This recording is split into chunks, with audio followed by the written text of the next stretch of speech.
भगवान विष्णु के अवतार श्री राम का नाम कौन नहीं जानता। रामायण महाकाव्य के रचयिता महर्षि वाल्मीकि ने अपने ग्रंथ में लिखा है कि भगवान श्री राम में वैदिक सनातन धर्म की आत्मा कहे जाने वाले सभी गुण विद्यमान हैं।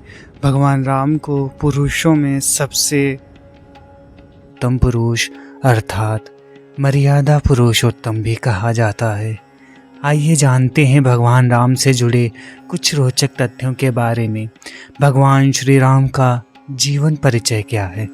त्रेता युग में जन्मे भगवान श्री राम अयोध्या के महाराज दशरथ के सबसे बड़े पुत्र थे। लक्ष्मण, भरत, शत्रुघ्न राम के भाई थे। भगवान राम की माँ कौशल्या थी और शेष सुमित्रा और कैकेयी के पुत्र थे। भगवान राम का विवाह मिथिला नरेश राजा जनक की पुत्री सीता के साथ हुआ था। लक्ष्मण की पत्नी उर्मिला, शत्रुघ्न की पत्नी ऋतिकीर्ति और भरत की पत्नी मांडवी थी। विवाह के पश्चात भगवान राम को राजा दशरथ ने रानी कैकेयी के कहने पर 14 वर्ष के लिए वनवास पर भेज दिया था, क्योंकि एक वचन के अनुसार कैकेयी राजा दशरथ से कुछ भी मांग सकती थी। तो रानी कैकेयी ने दासी के उकसाने पर भरत को अयोध्या का राजा बनाने और राम को वनवास देने की इच्छा जताई और पिता की आज्ञा का पालन करके भगवान राम सीता और लक्ष्मण के साथ वन की ओर चले गए। भगवान श्री राम का महत्व। ब्रह्मा, विष्णु तथा महेश में से भगवान विष्णु ने संसार की भलाई के लिए कई अवतार लिए हैं। भगवान विष्णु द्वारा कुल 10 अवतार लिए गए, जिसमें से भगवान राम 7वें अवतार माने जाते हैं और यह अवतार भगवान विष्णु के सभी अवतारों में से सबसे ज़्यादा पूजनीय माना जाता है। भगवान श्री राम के बारे में महर्षि वाल्मीकि द्वारा अनेक कथाएं लिखी गई हैं। वाल्मीकि के अलावा प्रसिद्ध महाकवि तुलसीदास ने भी श्री राम के महत्व को लोगों को समझाया है। भगवान राम ने कई ऐसे महान कार्य किए हैं जिसने हिंदू धर्म को एक गौरवमयी इतिहास प्रदान किया है। भगवान विष्णु ने राम बनकर असुरों का संहार करने के लिए पृथ्वी पर जन्म लिया। भगवान श्री राम ने मातृ पिता भक्ति के चलते अपने पिता राजा दशरथ के एक आदेश पर 14 वर्ष तक वनवास काटा। नैतिकता, वीरता, कर्तव्यपरायणता के जो उदाहरण भगवान राम ने प्रस्तुत किए, वह बाद में मानव जीवन के लिए मार्गदर्शक बन गए। एक कुशल और प्रजाहितकारी राजा थे भगवान श्री राम। भगवान राम अपनी प्रजा को हर तरह से सुखी रखना चाहते थे। उनकी धारणा थी कि जिस राजा के शासन में प्रजा दुखी रहती है, वह राजा नरक भोगी होता है। महाकवि तुलसीदास जी ने रचे रामचरितमानस में राम राज्य की विशद चर्चा की है। माना जाता है कि अयोध्या में 11,000 वर्षों तक भगवान राम का दिव्य शासन रहा। आदिवासियों के भगवान श्री राम वनवास के दौरान भगवान श्री राम ने देश के सभी आदिवासियों को और दलितों को संगठित करने का कार्य किया और उनको जीवन जीने की शिक्षा दी।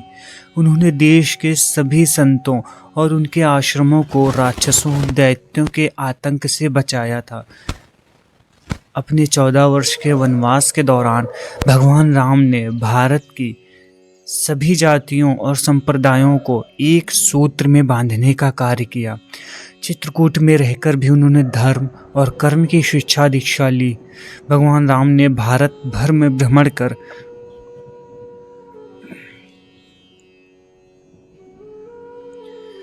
भारतीय आदिवासी जनजाति, पहाड़ी और समुद्री लोगों के बीच सत्य, प्रेम, मर्यादा और सेवा का संदेश फैलाया।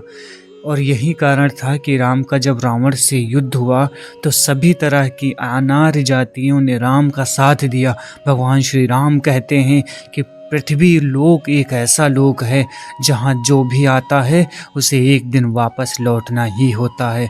ठीक इसी तरह श्री राम भी अपना मानवीय रूप त्याग कर अपने वास्तविक स्वरूप विष्णु का रूप धारण कर वैकुंठ धाम की ओर चले गए। भगवान राम के बारे में सुने अनसुने 10 किस्से आज हम आपको सुनाने वाले हैं। नंबर 1, वनवास के समय भगवान राम 27 साल के थे। भगवान की उम्र 27 साल की थी। नंबर 2, लव और कुश राम तथा सीता माता के 2 जुड़वा बेटे थे। नंबर 3, राम रावण युद्ध के समय इंद्र देवता ने भगवान श्री राम के लिए दिव्य रथ भेजा था। नंबर 4, भगवान श्री राम ने पृथ्वी पर 10,000 से भी अधिक वर्षों तक राज्य किया।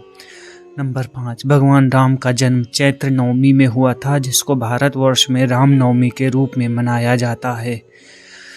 नंबर 6, भगवान राम ने रावण को मारने के बाद रावण के ही छोटे भाई विभीषण को लंका का राजा बना दिया था। नंबर 7, गौतम ऋषि ने अपने पत्नी अहिल्या को पत्थर बनने का श्राप दिया था और इस श्राप से भगवान राम ने ही उन्हें मुक्ति दिलाई थी। नंबर 8, अरण्य नाम के एक राजा ने रावण को श्राप दिया था कि मेरे वंश में से उत्पन्न युवक तेरी मृत्यु का कारण बनेगा, और भगवान राम इन्हीं के वंश में जन्मे थे। नंबर 9, माता सीता को रावण की कैद से आज़ाद कराने के लिए रास्ते में पड़े समुद्र को पार करने के लिए भगवान राम ने एकादशी का व्रत किया था।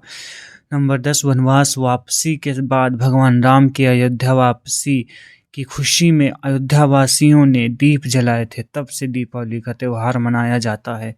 धार्मिक कथाओं के अनुसार भगवान श्री राम के बिना दुनिया में कुछ भी नहीं है। जय श्री राम।